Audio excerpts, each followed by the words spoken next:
Fredman. I'm a volunteer tour guide with the Central Park Conservancy. Can everybody hear me when I'm talking at this level, or do I need to bellow a little bit more? Everybody's okay? Great. Okay. So, does anybody know what the Central Park Conservancy is? Whoever's affiliated with Steve Spinelli, you don't get to answer.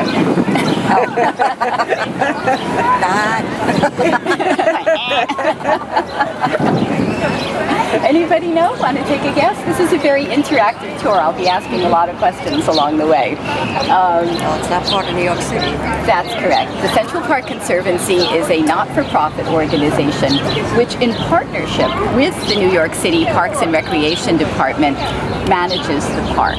The Conservancy was founded a little over 30 years ago in 1980, a time when New York City finances were in the pits and the park was pretty awful looking. I'll be showing you some photos of just how awful the park looked. I'm sure we all remember what it was like then. It basically was not a safe place to be.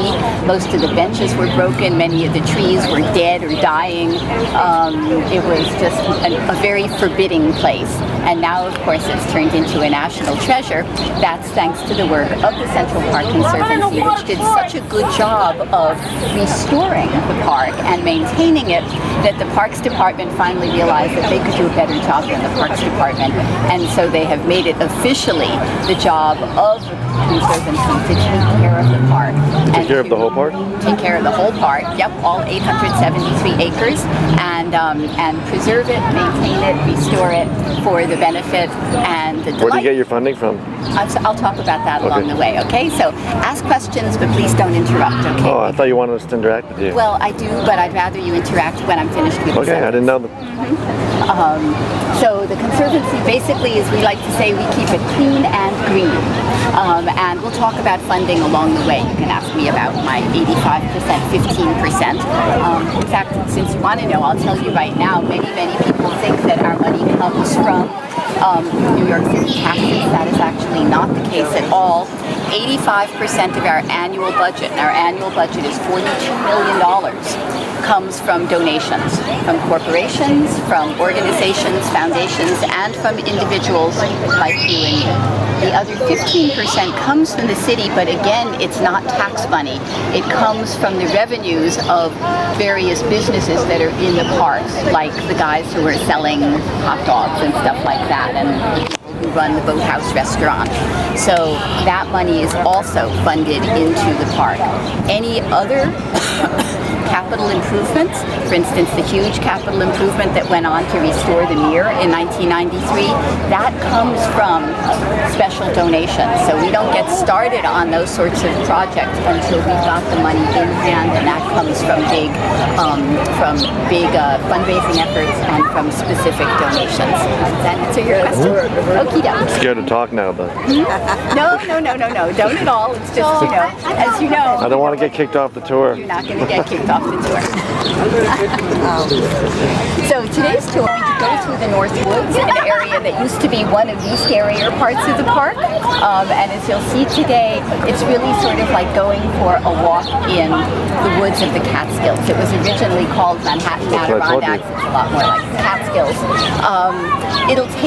It's going to cover about a half a mile, and it'll take about an hour and a half, maybe an hour and 15 minutes, because I'm one of the fattier tour guides, and I do encourage you to ask questions. And we'll be covering everything from the history of the park. We'll be covering a little bit of landscape design. We'll be covering some ornithology, maybe a little bit of horticulture, and just kind of, you name it, we'll be covering it. I have a question. Yes. In our town, we have the county park that is larger than this park.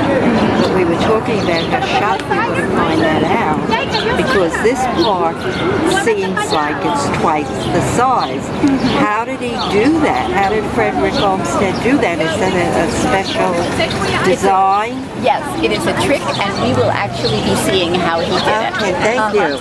One thing to keep in mind as we go on our walk today, Central Park is basically a great big rectangle, but a very narrow one. This is the original Greensward plan from Olmsted and Fox, and you'll see it's 2.5 miles long, only half a mile wide. Now, when we're in the woods, it's going to seem as though we're miles and miles away. And in fact, we won't hear any street noises. Of course, usually at that moment, an airplane flies overhead.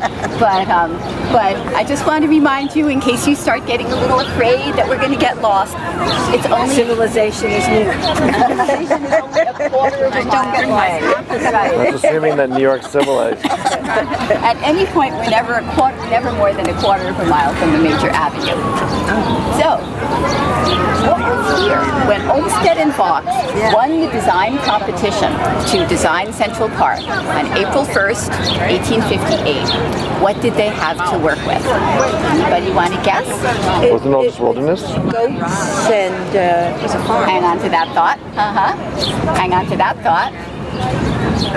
There were animals living here, and goats and people. Weren't they squatters? Squatters, yeah. All yes and no. Okay, so there certainly were animals here, but not in 1858.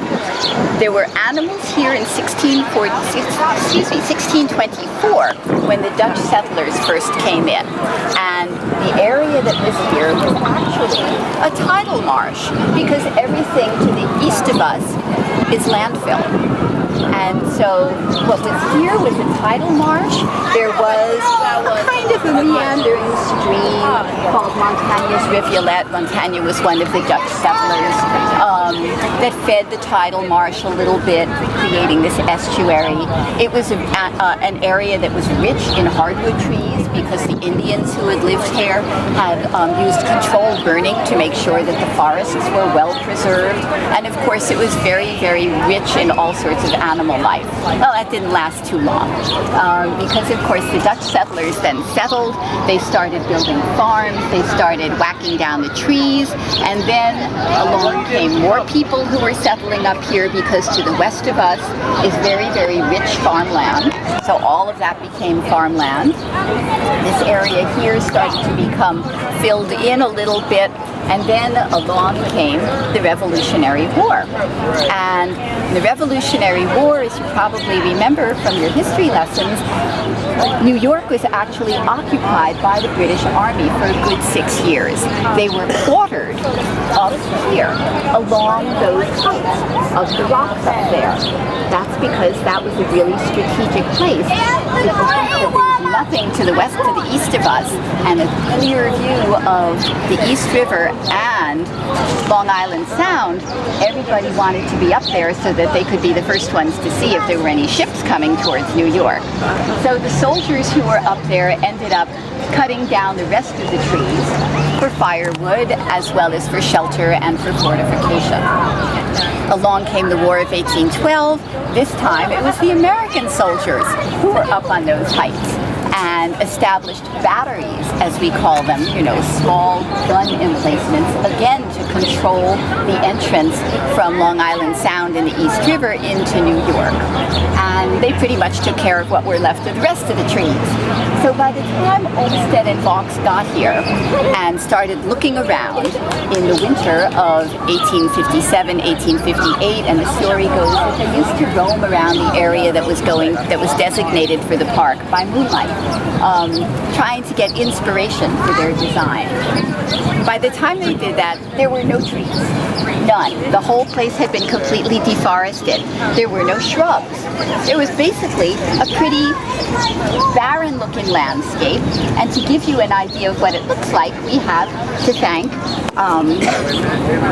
these photographs here. Matthew Brady was a photographer based in New York before the Civil War came along, and he took these before photos of New York. This is actually a scene that looks over what is now the lake and gives you an idea of just what an icky area this was. And this was a kind of an area that nobody really wanted for a couple of reasons. The main reason was those rocks. Those rocks there are called Manhattan mica schist. They are the bedrock of New York, and they're about 450 years old. 450 million years old. And And like bedrock everywhere, it's very, very hard. It's also impermeable to water, which means that any soil that happened to be on top of it tended to be swampy and marshy. But because the bedrock is very close to the surface and frequently crops out of the surface throughout the area that is Central Park, it's the reason that this area was chosen for Central Park, because you couldn't farm on it. So basically you had an area that was pretty much unusable, except for, to answer your question about the squatters, except for about 1,600 people who were living in the area that was designated as Central Park. Most of these people were involved in what were known as nuisance industries. These are industries that you don't want to have in your backyard. So they're industries like tanning, which is really smelly, like sulfur making for sulfur refining for matchmaking, and my favorite one was bone burning, because New York was the center of the sugar refining industry in the 1850s, and bone ash is an ingredient in sugar refining. And anybody who's ever mulched their roses with bone meal, you know how smelly that is. So all of that created a lot of smells, a lot of wastes, a lot of mess in this area, and I like to say that this area, Central Park, was our first toxic waste dump. When Olmsted and Vaux took a look at the park and thought, okay, here's what we have to deal with, Olmsted said, it would have been difficult to find another body of land which possessed less of what we have seen to be the most desirable characteristics of a park. Everything that you see in the park today has been designed, except for the Manhattan mica schist, except for the bedrock. Everything has literally either been planted, or if it happened to be here, there were a couple of trees that used to be thought were here before Olmsted and Vaux were here, but they fell down in our various storms. So everything was either planted, designed, earth was moved to come in here, basically reshaped. It's as if somebody said to you, okay, I'm going to give you an 843-acre sandbox or an 843-acre terrarium. Go do a park. That's what they had to do. And what they came up with was the Greensward Plan. Greensward is an Old English word that basically means open meadow, and we'll be seeing some of those on the tour today. So that's kind of the background. And one other interesting bit up here is the park was originally only supposed to stretch from 59th Street up to 106th Street. But over there is kind of where 106th Street is, and what's there? Rock. Exactly. A whole lot of rock. And this was before dynamite had been invented. So in certain cases, while tunnels were built through the rock, the 79th Street transverse, for instance, is a good example of that. That was tunneled in using the same techniques that were used to build the Transcontinental Railroad as they were trying to tunnel through the Sierras, which was basically gunpowder and men and mules. And so it was figured that rather than try to blast across the bedrock up here, it would just be easier to extend the park to 110th Street. And so that was what happened. In terms of what happened to the people in the park, the squatters who were living here, Central Park is the first example of the use of the law of eminent domain. So anybody who could prove that they held title to the land, and in places like Seneca Village, which was actually a mostly African-American, well-established settlement over on the west side in the 80s, which had schools and it had churches and it had a cemetery. If people could prove that they had title to the land, they were bought out for about $750, which I know doesn't sound like a whole lot, but in those days, $1 a day was a good working wage, so that was considered, fair compensation. If you couldn't prove that you had title to the land, tough luck. And there are all sorts of apocryphal stories of various descendants still trying to pursue, their claim in court that they were unfairly robbed, or their ancestors were unfairly robbed of their land in Central Park. So, any questions before we get going? This gives us the background of what we're going to be seeing. Basically, everything we're going to be seeing, as I mentioned, is placed here by man. So, and when you consider that there wasn't any topsoil, the topsoil had to be brought in from Long Island and from New Jersey. If you take a football field and you filled it with topsoil to the top of the Empire State Building, that's how much topsoil was brought in. Over 125,000 cubic yards. And so that again is this whole idea of constructing your own park. So it's completely artificial. I also like to say that Central Park is our own little version of Walt Disney World. So who paid for the park development back then? Who paid for the park development back then? The city did. Because the city, I've got another quote for you that hits that right exactly. I hope I have it here.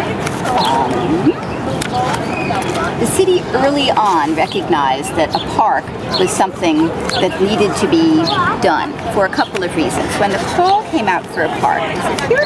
Yes. When the call went out for a park on July 4th of 1850 in a newspaper called the New York Evening Post, it was felt that New York needed a park for a couple of reasons. One was that since the completion of the Erie Canal in 1825, the population of New York had just been skyrocketing. In the turn of the century, the population had been about 30,000. By 1830, after the Erie Canal was completed, it was 300,000. By 1840, it was 400,000. By 1850, it was 500,000. Thanks to the Irish potato famine and to the political revolutions going on in 1848 in Europe, America was seen as the place to start a new life, and New York was seen as the great entryway.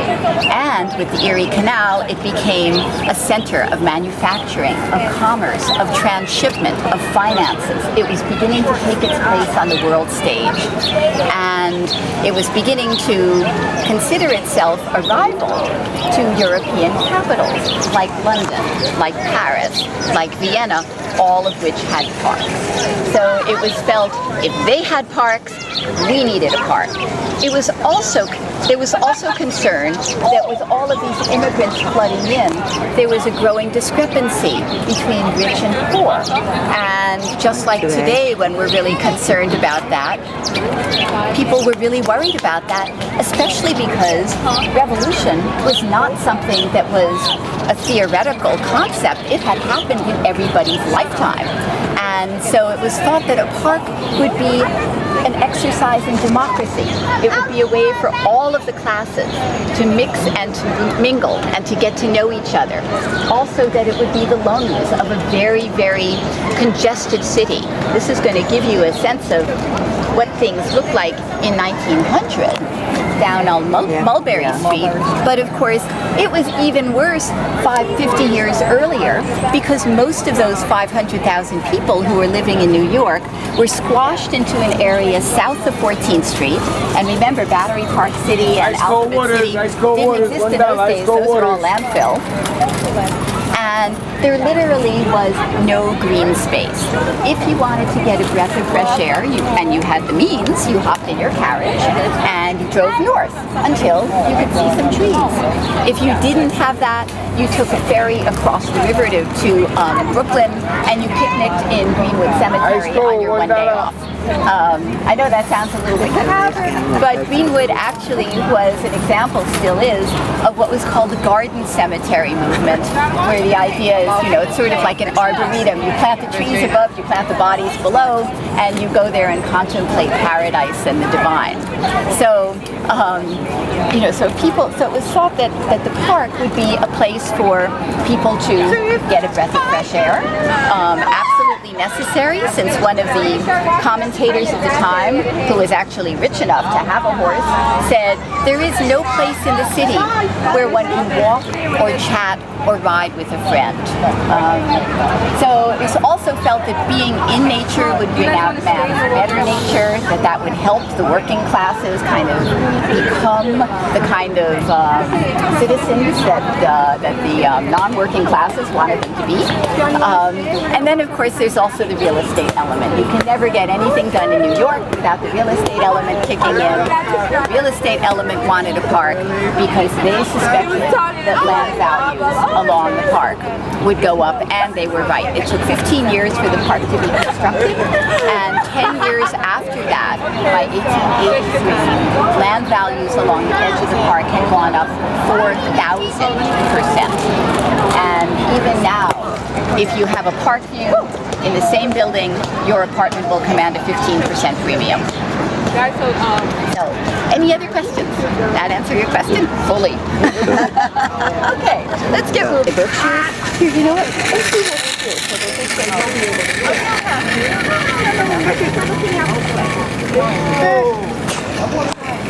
And he actually designed the grounds of the McLean because he believed that landscape architecture would help people with mental illness. And in the end of his days, he was actually a patient in McLean, arguing with the grounds people about the way the grounds weren't being kept up to his standards. So we're here looking out over this body of water, which was turned from that tidal estuary into this lake, which is called the Meer, Haarlem Meer. Meer is a Dutch word for sea. We're going to come across words like meer, words like loch, all sorts of different foreign words that are incorporated into elements in Central Park. And does anybody want to guess why?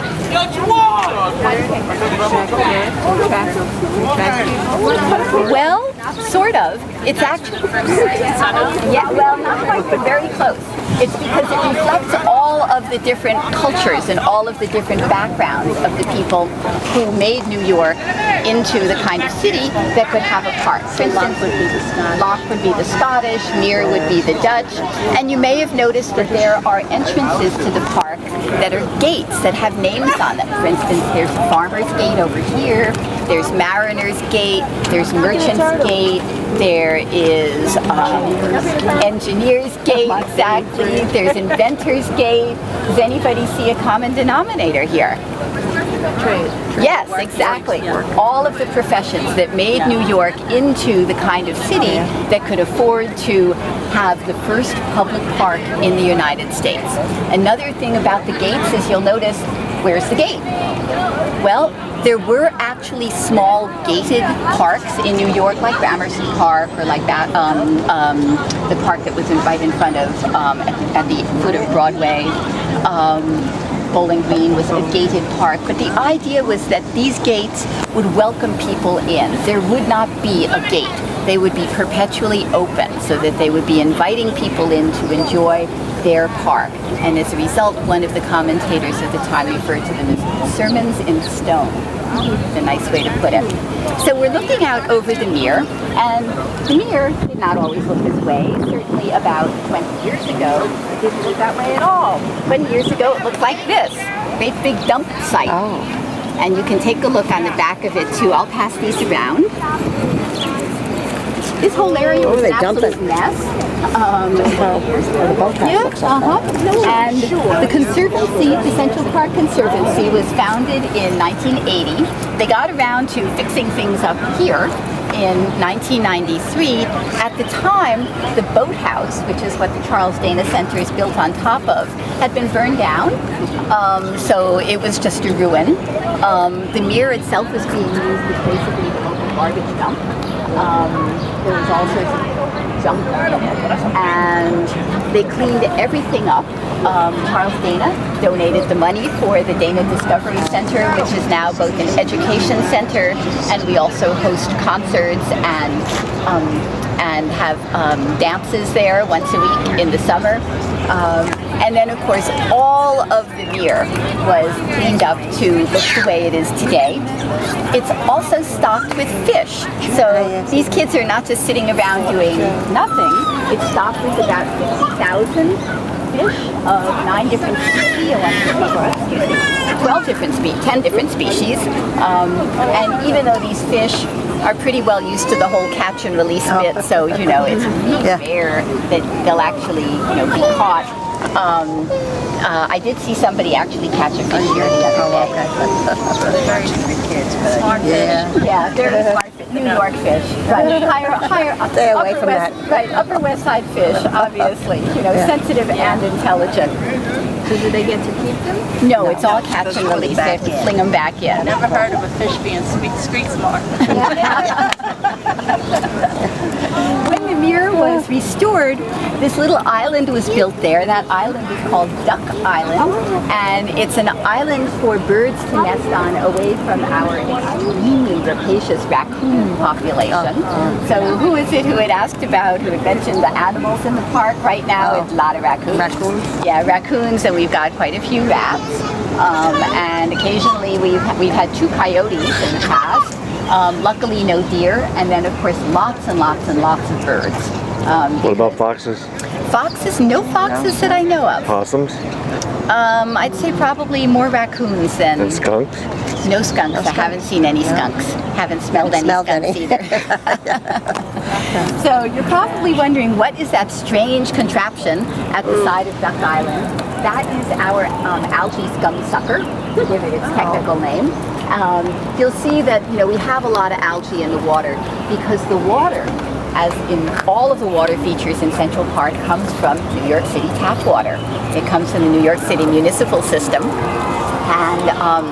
and the water contains phosphates, just because that's what happens when it's as part of the runoff from where it's being gathered into the reservoirs.